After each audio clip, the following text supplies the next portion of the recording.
Hello, students. Once again, I welcome you all in the class of thermodynamics.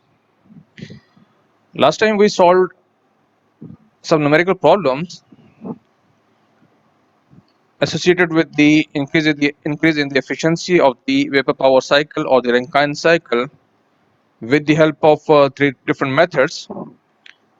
First, we decrease the condenser pressure and we checked that there is an increase in the efficiency.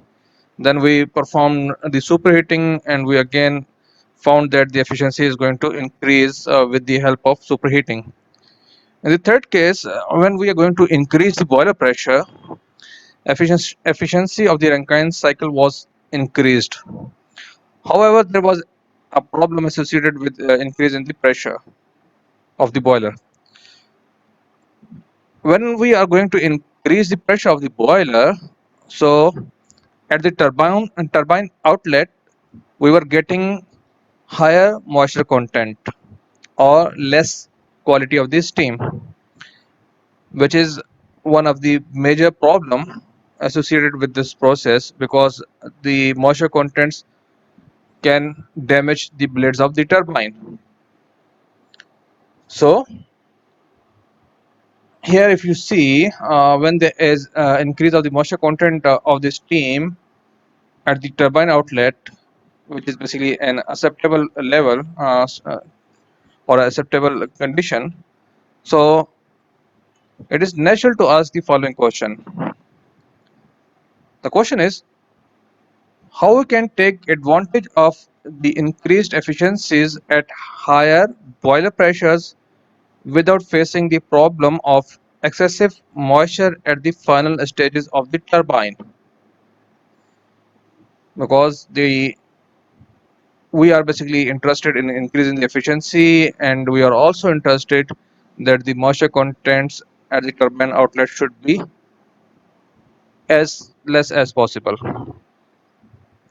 So here we have two different methods or two different ways to answer this question. First of all, we can say that the superheat the steam to very high temperature before it enters the turbine will resolve this issue. Means we are going to increase the pressure as well as we can do the superheating the steam. By doing this thing, we are basically going to increase the average temperature at which the heat is added to the system. So automatically you will get the higher efficiency. But this is not a viable solution, because when we are going to increase or when we are going to superheat, so it's mean we have to increase the temperature of the steam, and there is issue with the metallurgical unsafe levels, because the boiler is made of some material, so we have a limit up to which we can increase the temperature. So we cannot increase the temperature above as we discussed in the last class. It's around like 620 degrees Celsius or 630 degrees Celsius. So around 600 degrees Celsius is the last limit, and we cannot increase the temperature above this point. So it's been at higher pressure, the boiler pressure, the superheating is not a viable solution. We have another choice. If you see the second point here, we are saying that we can expand the steam in the turbine in two stages. Means we will have two-stage turbine, and then we will reheat the steam in between. In other words, we have to modify the simple ideal Rankine cycle with a reheat process. We have to add a reheat process. Reheating is a practical solution to excessive moisture problem in the turbine, and it is commonly used in the modern steam power plants. Remember, the reheat process is only used to resolve the moisture problems in the turbine, or basically it's used to decrease the moisture content at the turbine outlet. There is a chance, and basically you will find the increase in the efficiency when you are going to perform the reheating, but The actual purpose is to avoid the moisture contents at the turbine outlet. So how we can perform the reheating? So here we have the schematic diagram of the reheating cycle. So you can see we have process 1 to 2. This is basically pump. Pump will increase the pressure up to the boiler pressure. So this is basically the same as we have in the ideal Rankine cycle. So we have step number 1 and step number 2. So you can see here on TS diagram we have step number 1 and step number 2. So we have this condenser pressure line and we have another line which is boiler pressure line. Now the steam is going to end rather than water is going to enter in the boiler at boiler pressure, and then you will get the superheated steam at point number 3. So we have the superheated steam at this point, and from here, instead of using one turbine, we are going to use two different turbines. Now we have two different turbines. One is operating at higher pressure and one is operating at lower pressure. Now this lower pressure is still higher than the condenser pressure. So basically when we are dealing with the reheat Rankine cycle, so we are going to deal with three different pressures lines. So we have three different pressure lines. So this superheated steam is going to enter the turbine. So this is high pressure turbine. Sometimes you will say that we are going to write HP turbine. So HP for high pressure turbine. So there is a high pressure turbine and a steam is going to expand and you are getting some work output. So you can see here 3 to 4 we have an isentropic expansion. Now we're not performing the complete expansion in this turbine, rather than we're going to stop at point number 4. This is an intermediate pressure between the boiler pressure and the condenser pressure. So we're here and we are going to reheat again. So at the turbine outlet we will get the expanded steam. Now when you will get the steam somewhere here, so you will see that the pressure is reduced and temperature is also reduced. So we have less pressure here. Again, this steam is sent back to the boiler, in the same boiler, and at the constant pressure of this pressure basically, and the pressure at point number 4, it will be reheated to the same temperature as we have at point number 3. So the temperature at point 3 and point 5 are basically same. So you will get the low pressure but the same temperature steam at point 5. Still it is basically superheated steam, and then we will send this steam to the LP turbine or low pressure turbine, and again in this low pressure turbine the steam will expand isentropically and we will get some work output, and then we will get the turbine outlet and we will get this steam in the condenser part. So here we can see that we will get the work output from the HP turbine as well as we will get the work output from the LP turbine. So basically the net work output from the turbine will be the H3 minus H4 plus H5 minus H6. So this is the output from the turbine, and in order to get the net, so we have to subtract this H2 minus H1 from this value as well. Here we can also see that the heat in the boiler is also increased. If we don't have any reheating process, so we have the Q in which is equal to H3 minus H2. But here we have another extra Q in this part which is equal to H5 minus H4 as well. So the total Q in is equal to H3 minus H2 and we have H5 minus H4.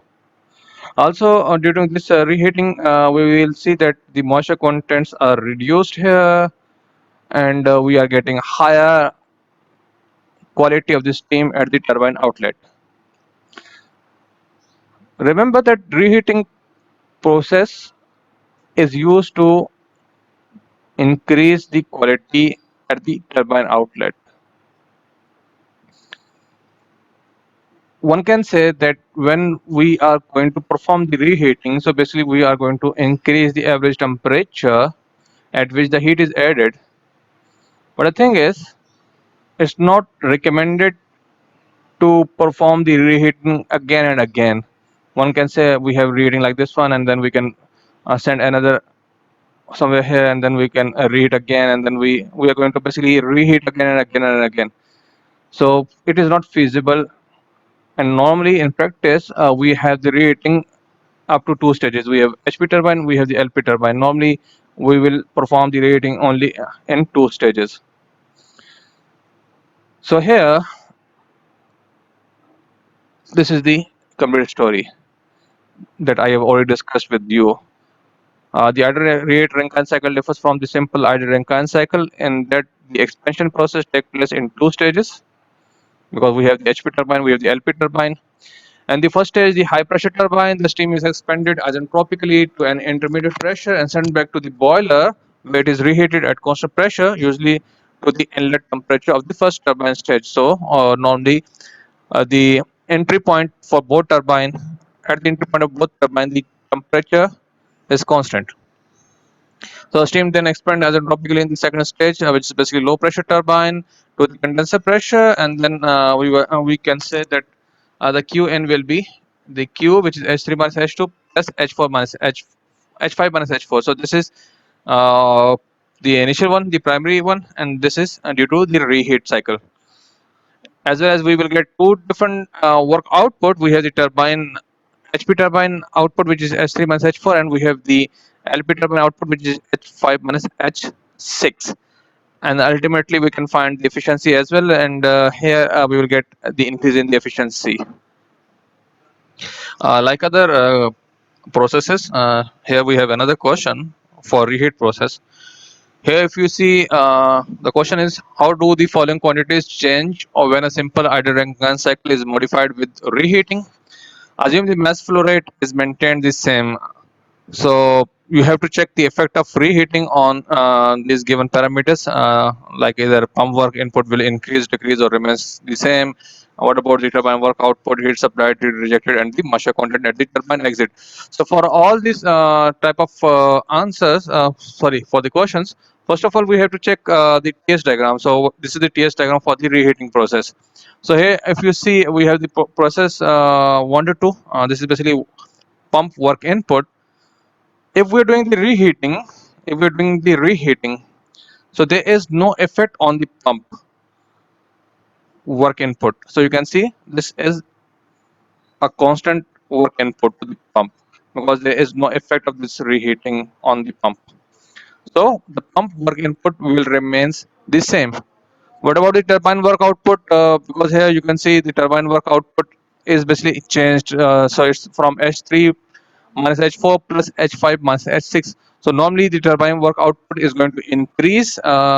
Heat supplied is also increased. Last time it was H3 minus H2, and now we have to add extra heat, which is H5 minus H4 as well. So we have H3 minus H2 plus H5 minus H4. So we have to add the heat supplied. The heat rejected is also increased if we are not performing any reheat cycle, reheating. So this line will be somewhere here. You will get an isentropic expansion and the turbine, and you will get the turbine outlet somewhere here. So it's been this much amount of heat rejected is increased. What about the moisture content at the turbine exit? So normally, as we know, the reheating process is done to decrease the moisture content or increase the quality. So for moisture content, by reheating, the moisture content at the turbine exit will decrease.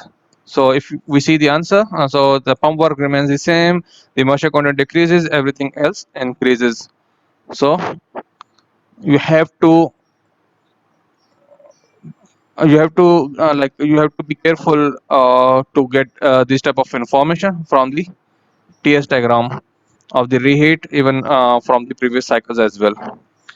Now we are going to perform or solve a numerical problem here. So if you see the problem here, we have the consider a steam power plant operating on the idle reheat cycle, especially Rankine cycle. Steam enters the high pressure turbine at 15 megapascal and 600 degrees Celsius. So the turbine inlet condition is given, but this is for HP turbine, 15 megapascal and 600 degrees Celsius, and is condensed in the condenser at a pressure of 10 kilopascal. So we have the boiler pressure and we have the condenser pressure. If the moisture content of the steam at the exit of low pressure turbine is not to exceed 10.4%, so this is basically the moisture contents are not going to exceed 10.4%. So basically, if this is 10.4% moisture content, so the quality is around like 90 and it's like 89.6. So the X value is 0.896. 100 minus 10.4, you will get the quality. Now you have to find here, if you see, we have the boiler pressure, we have the condenser pressure, but we don't have any pressure which is associated with the reheat process. So you have to find the pressure at which the steam should be reheated. So the pressure at point number 4 or point number 5 is required. And then we have to find the thermal efficiency of the cycle. Assume the steam is reheated to the inlet temperature of the high pressure turbine. So we are assuming that the reheat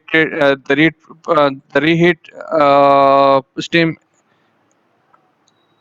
like a steam is reheated to the inlet temperature of the high pressure turbine, which is 600 degrees Celsius. So first of all, the schematic diagram. So this is the schematic diagram. We have 10 kilopascal, we have 15 megapascal. So we have the pump work.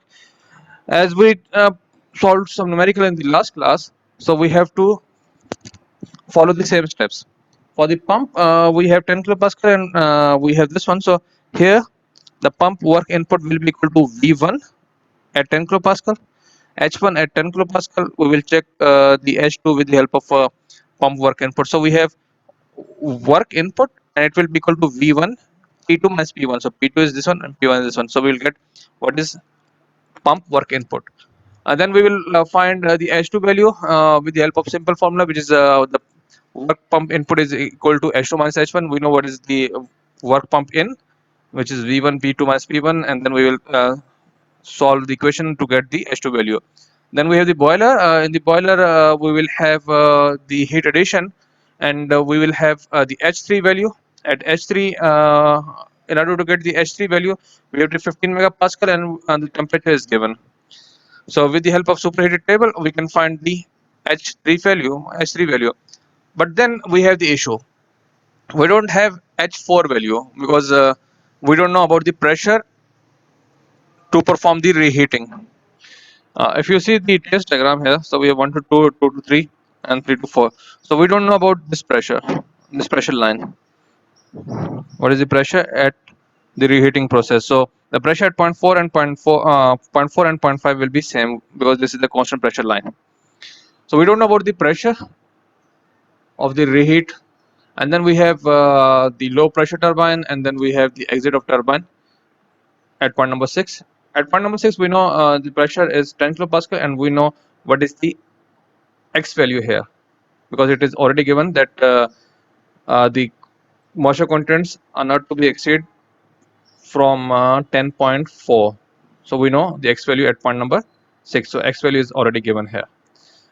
So we will solve as usual. So we have to first find the prop state. We have to solve the state number 1, then state number 2. So when we are talking about the state number 1, so we have 10 kilopascal, and then we have to check the value of HF and VF. So here, if I'm going to check the table, so for HF and VF, if you see,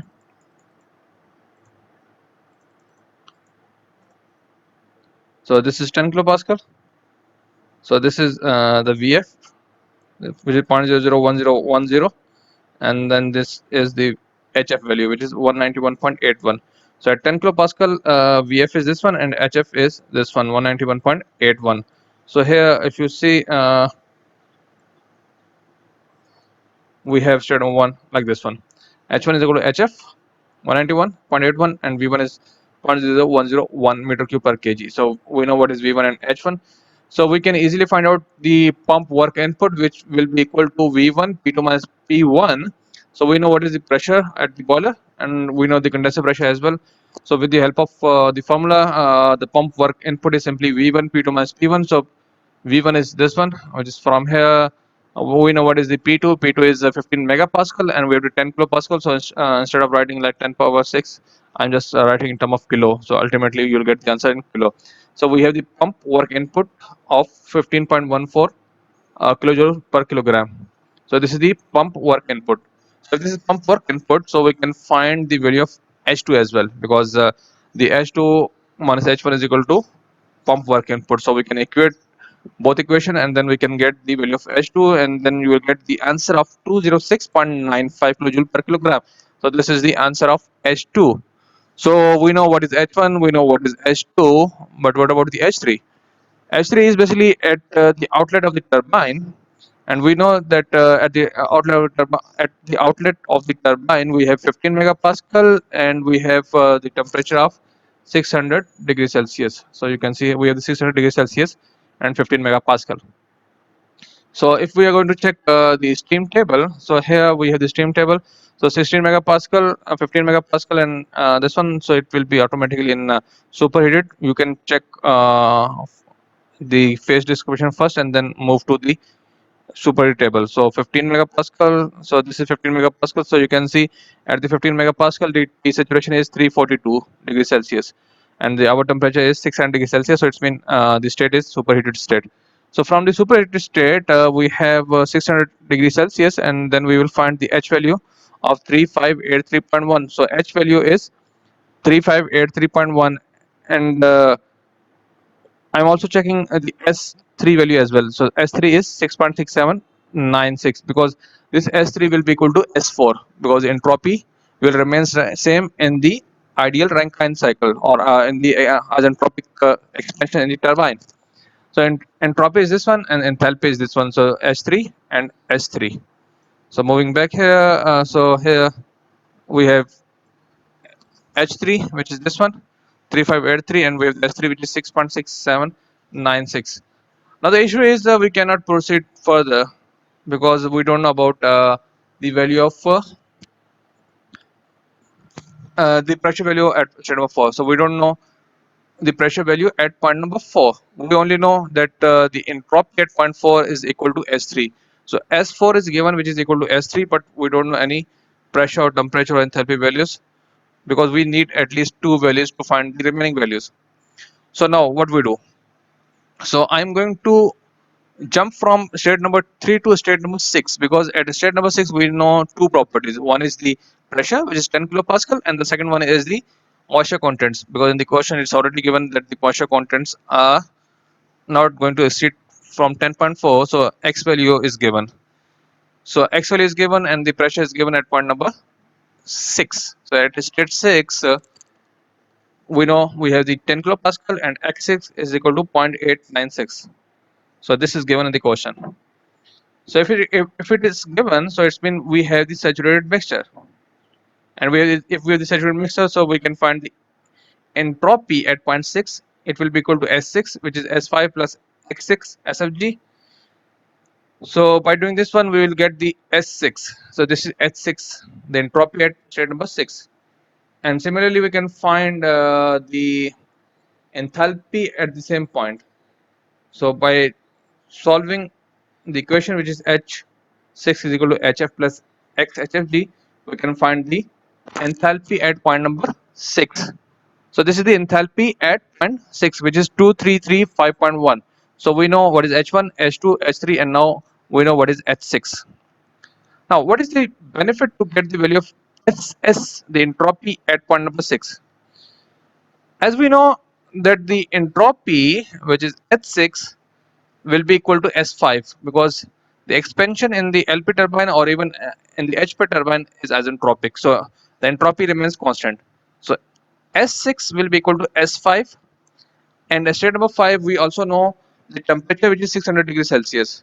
We don't know about the pressure, but we know the temperature is 600 degrees Celsius at the turbine inlet. So as we know the temperature and we know the entropy value, so with the help of this one we will try to find out the pressure value at point number 5. So we know S6 or S5, which is 7.3688, and we know the temperature, which is 600 degrees Celsius. So here, if you see, I'm going to check the values because it's about superheated. So this is 600. So here at 5 megapascal we are getting around 6.7. Here 600 we are getting 7.1. So it's basically decreasing. So we have 6 point sorry, this one is 7.26, 7.26, and we have the 7.1. So basically it's going to increase, and our value is 7.36, 7.36 at state number 6. So 7.36 is somewhere here. We have 7.31, and when we have 7.3706. So what is the value? 7.3688.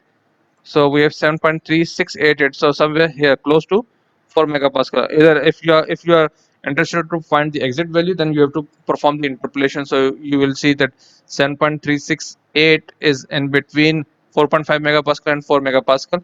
So we have 7.31 and we have 7.37. So it's close to the 7.368, which is this one, 7.368. So I'm saying that the pressure value is 4 megapascal at point number or state number 5. So we are assuming that the pressure value at state 5 is 4 megapascal.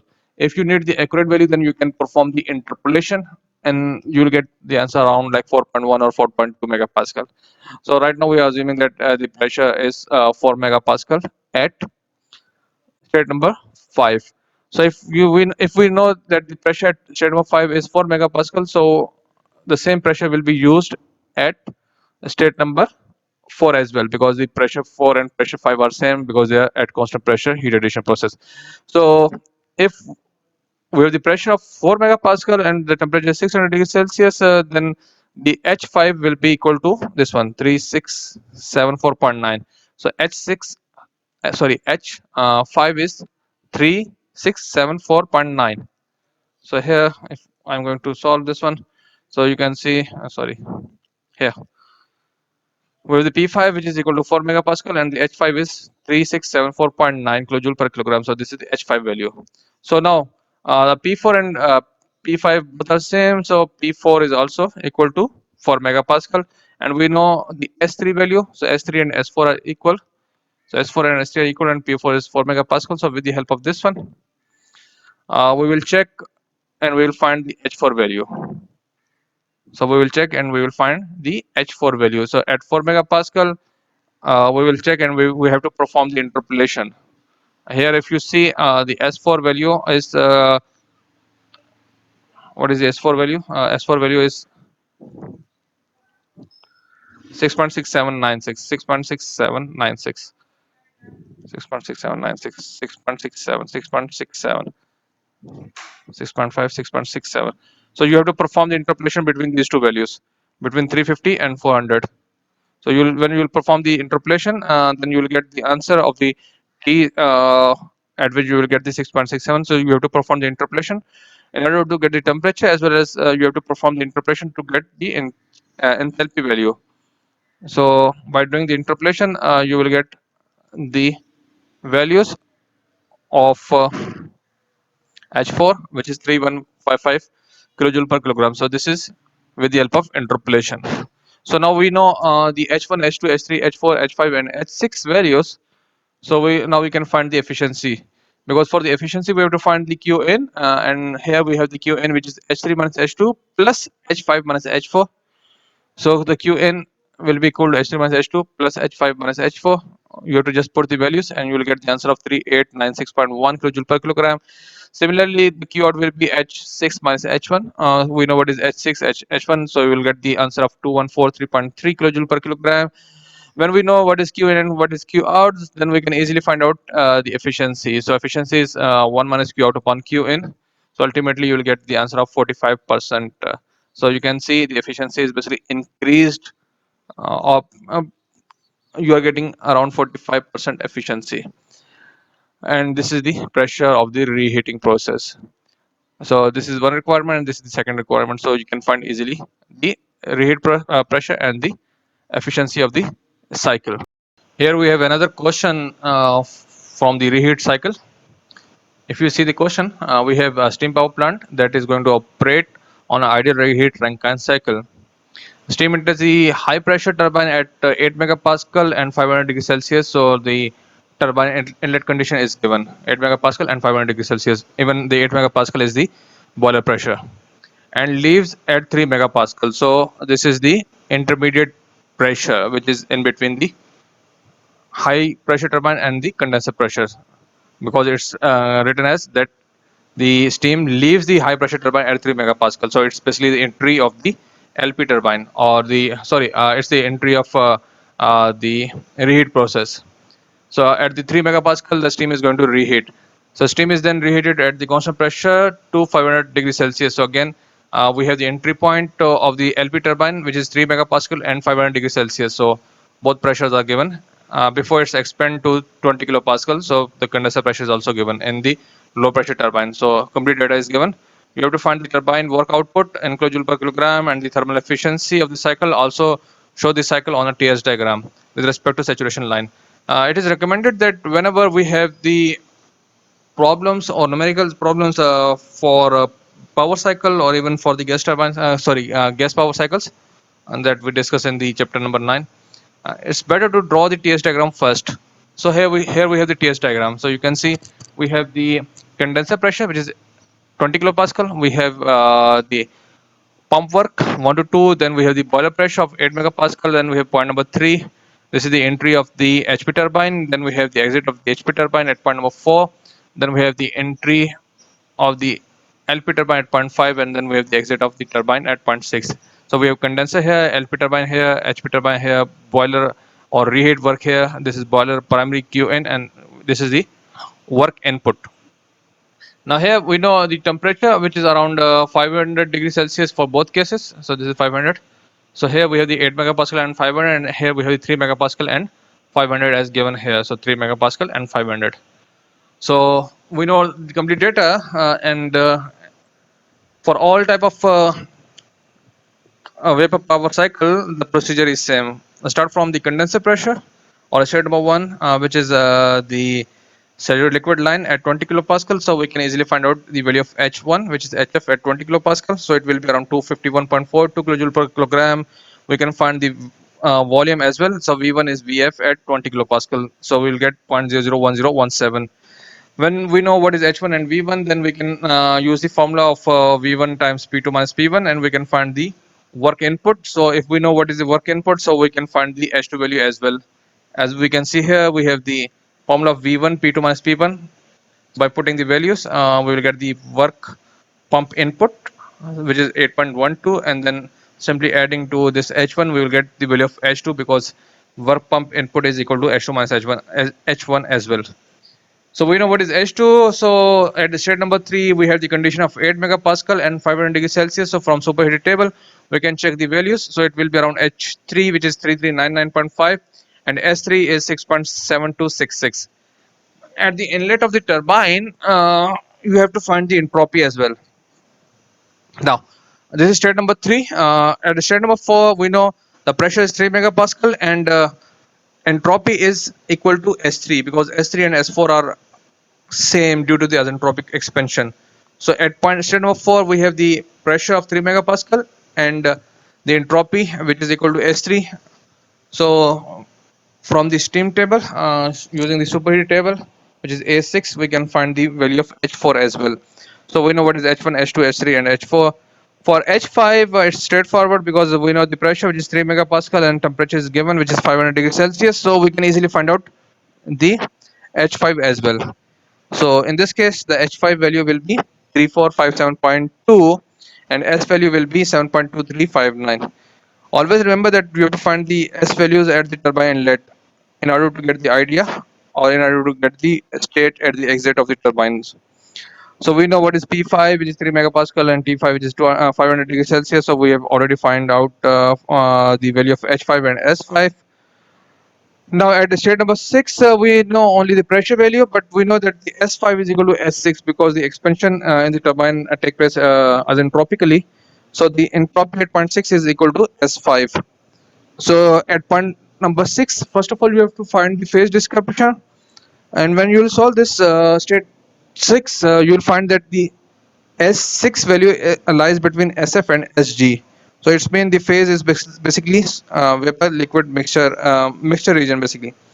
So if we have the mixture region, so we have to find the quality of the steam at the exit of turbine. So you can easily use the formula, which is S6 is equal to SF plus X SFG. So by rearranging the equation, we will get the formula of X6, which is S6 minus SF upon SFG.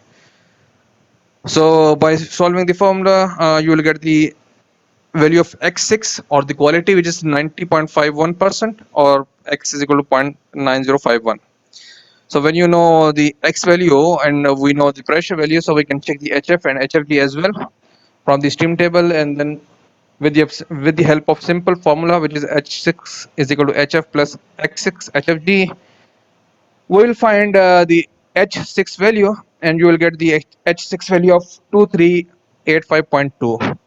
So in this way, we can easily find out the enthalpies at state mode 1, 2, 3, 4, 5, and 6. So when we know the enthalpy values at all points, then we can easily find out the Q in, Q out, and W in, W out, as well as the W net. Here we have to find the W net. So W net will be either Q in minus Q out, or it will be W out from the turbine minus the W in to the pump.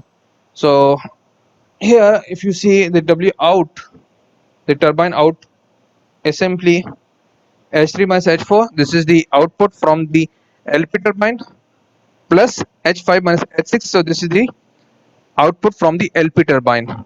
So we have to add both values, and ultimately we will get the W turbine output of 1366.4 kilojoule per kilogram. So this is the output from the turbine. We know the turbine input as well, which is around 8.12. So we can find out the W net. So W net is simply W turbine out minus the pump work in. So it will be around 1358.3 kilojoule per kilogram. So with the help of simple formulas, we can get the W net.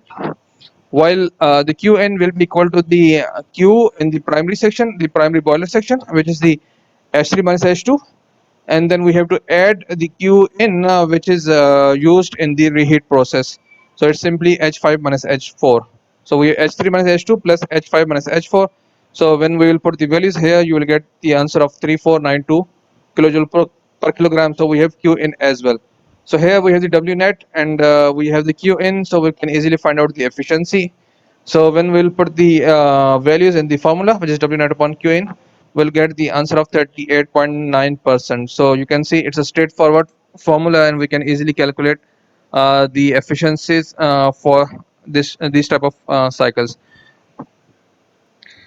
So hopefully you will not find any problem when you're going to solve the Rankine cycle. So we had the basic or ideal Rankine cycle. Then we performed some modification in the Rankine cycle. We increased the boiler pressure, we decreased the condenser pressure, and even we did some superheating.